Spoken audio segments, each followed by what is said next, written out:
This summer in Atlanta, the greatest spectacle in sports, the Olympic Games, return to America on NBC. Right from the sky, we are born crazy. Right from the sky, we are born to be wild. Right from the sky, we are born crazy. Right from the sky, we are born to be alive. And I want to say hello to people in Miami. I want to turn this over to Alonzo. Is Alonzo or Zoe? I have great respect for Pat Riley. There's mixed emotions. I just hope we can get a win and they can still make the playoffs. We won a championship.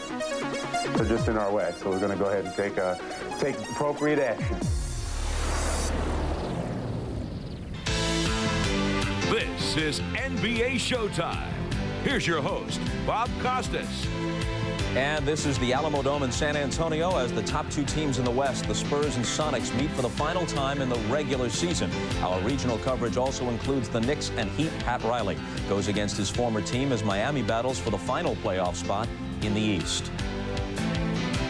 Hi again, everybody. Bob Costas, Julius Erving, Peter Vesey. We'll get to our games in a moment, but let's start with the two newest members of the Dream Team, rounding out the squad that will represent the United States at the Olympics in Atlanta. The official word came from the president of USA Basketball, C.M. Newton. The announcement officially is that Mitch Richmond, the Sacramento Kings, and Charles Barkley, the Phoenix Suns, are the final two selections for our men's Olympic basketball team that will play in Atlanta this summer. And we're delighted to have both of them as members of this team. Now, they've both been Olympians before. Richmond is obviously a great player in the prime of his career. Barkley's a future Hall of Famer, but Barkley is the guy who might raise some eyebrows. What was the thinking behind his selection? Well, the selection committee and the coaching staff in their recent conference call wanted a shooting guard to round out the team, and certainly Mitch fit that bill extremely well. And they wanted a forward with great versatility, someone who could play both inside and had the ability to go out and shoot off the perimeter against zones in the three-point shot. And Charles Barkley emerged as that person.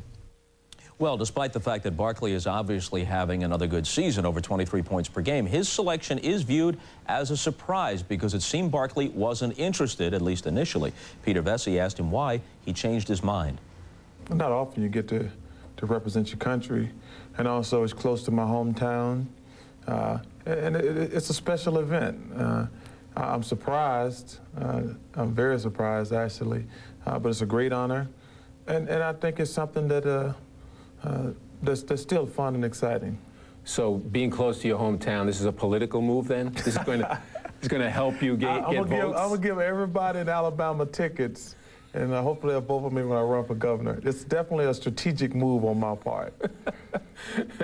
But why, Charles, I thought you told me earlier this year that you and Michael Jordan both had said that you didn't want to do it. You've done it before. You played with the ultimate dream team. So what changed your mind? It's exciting. I mean, it's an unbelievable thing. I don't think it can ever recapture what it was the first time, but I mean, come on, to play in the Olympics, I think you got to be crazy to turn that down. Now, Mitch Richmond's selection was much more anticipated. Richmond, consistently outstanding, ranks right behind Barkley in the NBA in scoring, 23 per game, and we asked him for his reaction. Very excited. I think I'm going to really enjoy myself going down there playing with some of the best players in the game and trying to win the gold. Is this your personal trainer there with you? Yes, this is my little son here. You know, he's having a little fun right now, looking at a little Soul Train. I understand it's his birthday, right? Yes, it's his birthday. He's going to have his birthday party later on today. He's 3 years old today, little Philip? Yes, 3 years old today. Does he have an understanding that A, Sacramento is 2 games up on Denver trying to hold on to a playoff spot, and B, his dad is going to Atlanta for the Olympics? He has no understanding at all. He's just having a good time. He thinks we win every game. So Philip Richmond spending at least part of his 3rd birthday in the company of Don Cornelius. There are also those who would have liked to have been selected, and Seattle's Sean Kemp and Gary Payton are on that list. Then there's Magic Johnson, who of course originally expressed a desire to play but then changed his mind. We got reaction from both Magic and Sonics coach George Karl. In the game of politics and marketing and perception and some other stuff, I'm sure, you know, they lost. And I think I'm sad for them because they've earned it, in my opinion, and hopefully they'll have another opportunity to gain in year 2000. I think it was a smart move because you need a nice mix of old and young. And when I was saying that before, you had a lot of people saying, "Oh, let the young guys play. Let the young guys. You guys have been, you know, been in it before." But what they don't understand is that the fact that you need them to teach the young guys. You see, and you need a Charles Barkley to keep the locker room loose, to keep the team loose, to keep them focused. And I'm just happy. It was a good decision. So it's Barkley and it's Richmond. Agree or disagree? Well, I agree. I think it's an excellent decision. Mitch is a perfect fit, and Charles also is a perfect fit because you're going to play against international competition that is very physical. They have a lot of 3- and 4-time Olympians on their team. They're going to try the intimidation factor if we have 2 younger teams. So having a physical force like Charles who can score a rebound and play the transition game, plus having the experience of having played in Barcelona and dealing with all the on-the-court and off-the-court issues makes him a great ambassador. All true, but Pete, you could argue this, that the composition of the team really doesn't matter that much strategically because the gold medal's a foregone conclusion. So selection is more recognition, career achievement type thing. So on that basis, do you have any agreement or disagreement? Well, also, Charles is having a great season. It's not like he's not. It's not like they gave it to him on a Lifetime Achievement Award. I would have liked to have seen Shawn Kemp make it. I think he made a drastic mistake by missing that plane last week right before the Olympic Committee is about to vote. But an endorsement for Shawn Kemp, I don't want that to seem like it's an indictment against Charles Barkley. I think both guys that made it definitely deserve it. On the other hand, you look at a guy like Mitch Richmond, he'll be 31 years old when the Olympics start. Guys who are left off like Jason Kidd or Gary Payton at the guard position will certainly have a chance again in the year 2000. Let's turn to this afternoon's game, starting with Seattle at San Antonio. 2 years ago, Seattle had the best record in the league, while last year San Antonio had the best mark, but neither made it to the finals. This year, they're the top 2 teams in the West and no doubt feeling some pressure to extend to the final round. Tom Hammond and Steve Jones join us from the Alamo Dome. All right, Bob, and one of these teams will have reason to celebrate today. Seattle wins. They clinch the best record in the West, home court throughout the conference playoffs. A San Antonio victory gives them the Midwest Division title and locks them into the 2nd spot. Now, earlier this season, when the 2 teams played in Seattle, model citizen David Robinson was ejected from the game for allegedly throwing a punch, just a sign that he feels time is running short for him. I think it's partially, you know, for me, you know, I think I'm getting to a point in my career where I understand that my time is limited. You know, I can't play forever. You know, when you're young, you just feel like, well, next year, next year, next year. But now I see that this year is very valuable, and I think we actually have a team that we can win with. So I think when I get out there on the floor and I see bad calls, things happening, you definitely are seeing more emotion and more response from me this year. It's taken 7 years for David Robinson to be one of those players that eats, sleeps, and drinks winning, and all he thinks about now is a championship. If you take a look at his numbers, you can almost take them for granted because they're almost identical to what they were a year ago when he was the MVP. But his passionate appeal about the game has made him a different player and makes everyone fear that perhaps the time is now for the San Antonio Spurs to reach the top of the mountain, Tom. In other words, he loves this game. We always try, Bob, to work in the NBA slogan. Stern and Company. And Tom and Steve will check with you later. You may recall that in the first meeting of the year between the Spurs and the Sonics, there were heated words between the coaches, Bob Hill and George Karl. Those of you in the eastern part of the country will see the Knicks and Heat from Miami. Plenty of playoff implications in this one. And with more on that, off to Marv and Matt. Marvelous. All right, Bob, and today's game is all about playoff positioning as we approach the final week of the regular season. It is a scramble in the Eastern Conference race. The Knicks in the number 4 slot, 3 games behind Indiana, only 1 game in front of Cleveland, a game and a half over Detroit and 2 over Atlanta, while Miami is tied with Charlotte for the 8th and final playoff spot. Red hot Washington, only 1 game back. And for Miami coach Pat Riley, it is an unusual scenario, battling just to make the playoffs. I don't feel any different at all fighting for the 8th spot as I did for the #1 seed. The emotions are the same, you know, the practices are the same, the thoughts are the same, and I think what it comes down to is the opportunity to get a chance, you know, a chance. I don't care if it's the Bulls or Orlando, whoever you play in that first round, you're going to get a chance to do something, and I think that's what's important. We want to make it to the playoffs, and when we get to the playoffs, we'll see what we're going to do. But it's important that we make it to the playoffs because I think that'll lift everybody's spirits, not only ours, but Pat Riley's. Matt, do you see Miami making it? Well, Marv, they should, because Miami put themselves in the driver's seat with a 116-95 gut-check win at Charlotte on Wednesday. But here are the schedules for the 3 teams battling for 8th place. Now, if there's a 3-way tie, including Washington, the Charlotte Hornets are in. Not likely. And if Charlotte and the Heat tie, Miami is in by virtue of the better conference record. Now, Miami has the most favorable schedule, and that playoff spot is theirs for the taking. And the Knicks will be without Charles Oakley for the 2nd straight game because of an eye injury. But Bob, of most importance, this is the scene at rehearsal moments ago. Oh, my. Check this out. We are ready for our halftime entertainment. Back to the studio. Well, in that case, Marv, we will cancel our own halftime show here in New York and just stick with you in Miami. We'll have more on Pat Riley facing his former team a little bit later. Up next, another of Riley's former teams, the Lakers. Well, they were in the news this week, and we'll talk about the Nick Van Exel situation right after these messages. How many saucers was that? 5, 6? Very impressive.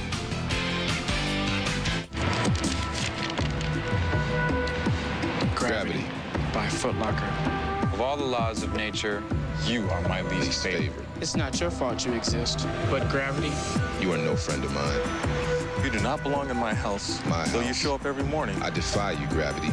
You are not my obstacle. That grin you see, that's me knowing I will beat you. If only for an instant. Even if it's just for an instant. Foot Locker, where it all begins and gravity ends.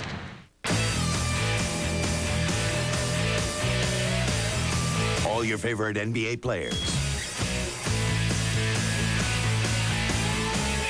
4 new card designs. 5 collectible insert sets.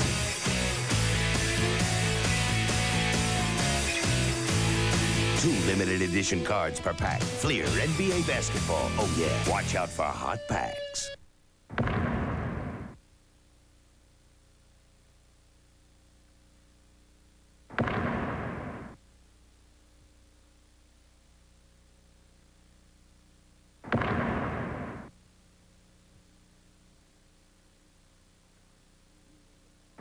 When you wear a pro player jacket, it's not just your jacket people notice. It's your attitude. Pro player. Wear the attitude. Antonio Tarver, defending world champion, widely considered America's top amateur boxer. Terrence Cawthon, nicknamed The Heat. He hopes to turn it up this summer in Atlanta. Lawrence Clave, a 30-year-old super heavyweight with Olympic dreams. It's do or die in this, the final trial. The U.S. Olympic box-offs next Saturday on NBC. Paris was the setting this week as the European Club Championships were settled. The Greek team, Panathinaikos, featuring Dominique Wilkins, was best. Nick had 35 in the semis. Then in the finals against Barcelona, 16 points, 10 rebounds. He was named the tournament MVP. The global commish looking duly impressed as the Greek team took the title in a thrilling finish. Final seconds here. Panathinaikos up 1. They lose the ball. Barcelona heads for the basket, but a great play by Stoyan Vrankovic, the former Celtic, blocking the shot to preserve the victory. Dominique with his first title of any kind. On to the Friday night NBA highlights, and we start with the Bulls looking for win number 68 against the Sixers. Michael Jordan scored 17 of his game-high 23 in the third, then was able to sit out the rest of the way as the Bulls bullied the Sixers by 30. Philly now just 52.5 games back of Chicago in the East. The Magic, without Horace Grant, who was serving a one-game suspension, hosting Indiana. Shaq's arrival at the arena a bit more casual than last Sunday. Meanwhile, Reggie Miller looking like he's in playoff form. He got 15 of his team-high 29 in the third, and he connected 6 times from three-point range. So, despite 33 points from Shaq, the Pacers win in Orlando for the first time in nearly 2 years. Their next meeting likely to be in the second round of the playoffs. Milwaukee at Atlanta. The Hawks blew a huge lead for the third straight game, but down the stretch, Craig Elo delivered a big 3, and the Hawks, who led the Bucks by as many as 19, pulled on to win by 7, breaking a 2-game slide. The Bullets, without the firm of Weber, Wallace, Price, Murasan, and Pack, all injured, still beat the T-Wolves. Juwan Howard led everybody with 26. He also pulled down 10 boards. The Bullets, soon to be known as the Wizards, win their 6th straight. With 5 games left in the regular season, Washington has tightened the race for the 8th playoff spot in the East.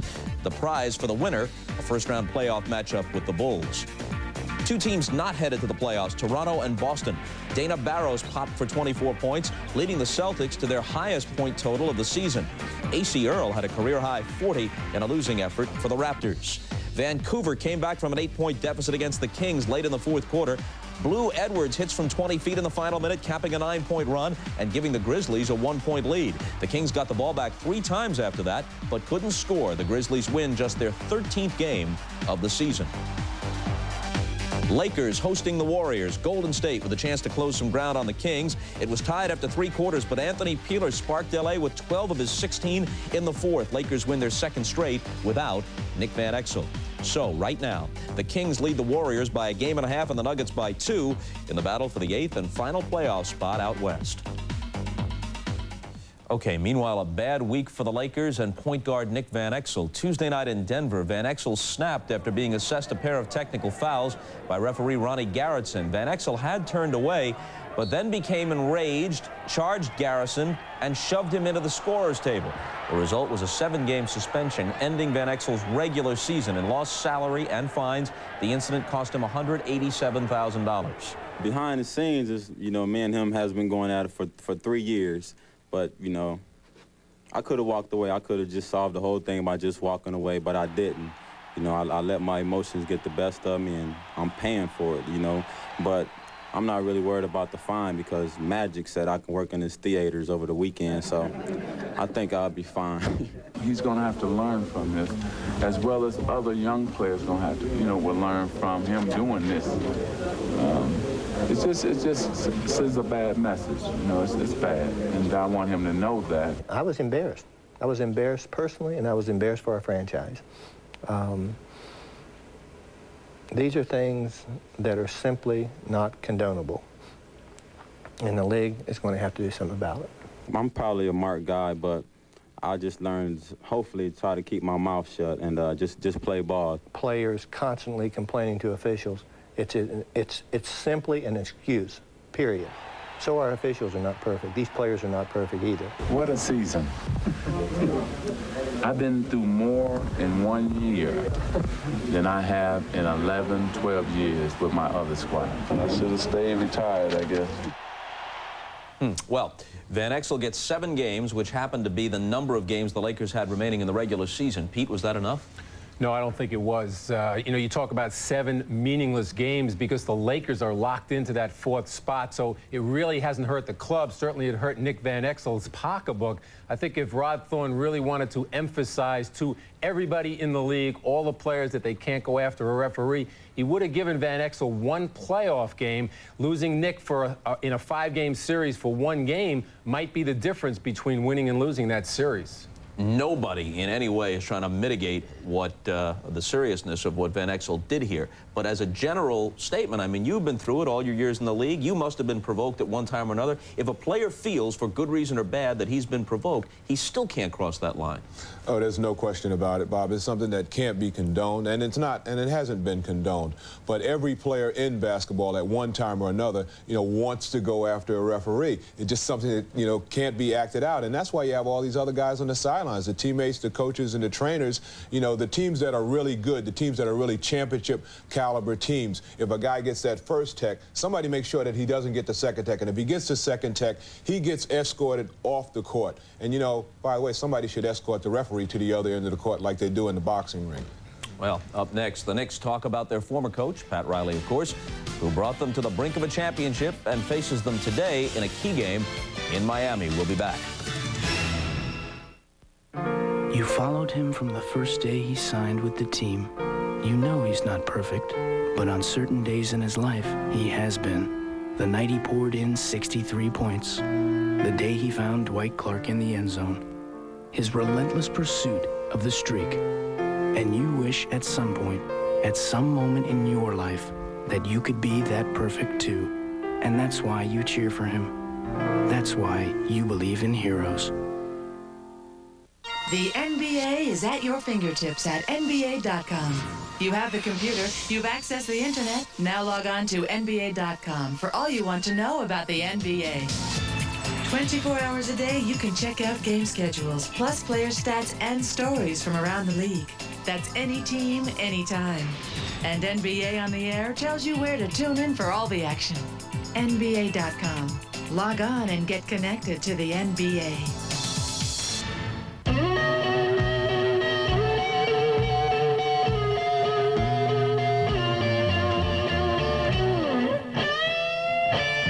If it fits a little better. If it holds up a little longer. If it feels a little more comfortable. Don't be surprised. We've had a little practice. It takes a little more to make a champion. 1.8 seconds remaining. Lob comes into Tony. Look out, it's on line. Yeah! Bulls win! There goes Sampson underneath. Sampson going underneath. It goes to Sampson. He puts it in. Oh, yeah! Yeah! Ewing, the spin move for the win. Yes! With 1.8 left! Goodness gracious! Do you believe what you just saw? Oh! They're on their feet and they love it! Welcome to the playoffs! It could get just a tiny bit testy when host Steve Forbes meets the other Steve Forbes. You heard right. Steve Forbes is hosting Saturday Night Live this week. Steve, make my check out to cash. Well, there's no question that Patrick Ewing enjoyed Pat Riley's tenure in New York, but a club that was a title contender under Riley now seems to be a middle-of-the-pack team. In addition to being an important game for playoff position, the Knicks and Heat today has plenty of intrigue because of Pat Riley. The man who brought New York its greatest success really in the last 2 decades now faces his former protege Jeff Van Gundy. Nearly a year after he left, the Knick veterans haven't forgotten about their former taskmaster. In his 4 years in New York, Pat Riley brought the Knicks to the brink of the championship. Then he walked out of Madison Square Garden, only to return 8 months later as president and head coach of the Miami Heat. In a unique acknowledgement, Riley invited the Knick faithful to vent in his direction. However, to this day, most Knick players still hold Riley in high regard. I don't see why a guy that wins 50 games should be criticized the way he's been criticized. Coach Riley did a lot for this city as far as preparing a basketball team to go out and not become complacent as a basketball team. I think that's his biggest asset, and I respect the guy totally. We have a great relationship. You make sure that you keep this game on your mind at all times. Make sure that you go out there and perform to your best, you know, night in and night out. And as a player, you can respect a man like that. You know, he's in there to win. The thing that I know, I think, better than most is what outstanding character he has. He's a man of great loyalty and integrity, dignity. I think he's great for the profession of coaching, and I really learned a lot from him in all those areas, and I think he's one of the best coaches in team sport history. I think he'll go down that way, and I really feel that he gave New York 4 great years of all-out effort, and I was sorry to see that it ended so bitterly. Knicks head coach Jeff Van Gundy learned the coaching profession from Pat Riley. Today, the student matches wits with his mentor for the first time. Van Gundy is mindful of friendship, and in this case, kinship as well. It's not just Coach Riley there, it's my brother being there, and that may even be more difficult. But I think, thankfully, the game doesn't come down to coaching because we're at a huge disadvantage there. So, you know, thank God it comes down to the players on the floor. When you face somebody that you've idoled and that you've worked under for a long period of time, I think you want nothing more than to defeat them. As much respect as you have for them, you definitely want to go out and try and knock them down. Jeff looks up to Pat. You know, Pat has taught him a lot, and, you know, we run a lot of the same things, and we're going to be coming down calling the same plays. It's like we're going against each other in practice. These two teams haven't met since well before Riley revamped the Heat with several big deals. Now, in a game with playoff implications on both sides, the Knicks could deal their old coach a crucial defeat this afternoon. You know, naturally, I want to beat them. You know, because we have, you know, we're trying to get ourselves ready for the playoffs also. But in a way, I would love for them to make it, you know, because of Pat and also Alonzo. I think Charlotte was crazy for letting Alonzo get away, and I want him to make it. As much as I respect and admire Coach Riley, I definitely want our basketball team to knock him down, because this is what it's all about. He'll have his team pumped up because he knows that it's a huge game for him, and I think we'll definitely be ready to play against Coach Riley Saturday. Pat Riley wasn't heard from directly in that piece. These days, he won't address the circumstances surrounding his departure from the Knicks. Won't do it on camera. He's preferring to concentrate on the Heat now and in the future. Right, Bob, we know there were many reasons for Pat Riley's departure down in Miami. They gave him part ownership of the Heat. He got the power that the Knicks wouldn't give him. But, of course, one of the major reasons is that he saw that the Knicks were no longer a championship team. Smart move, Pat.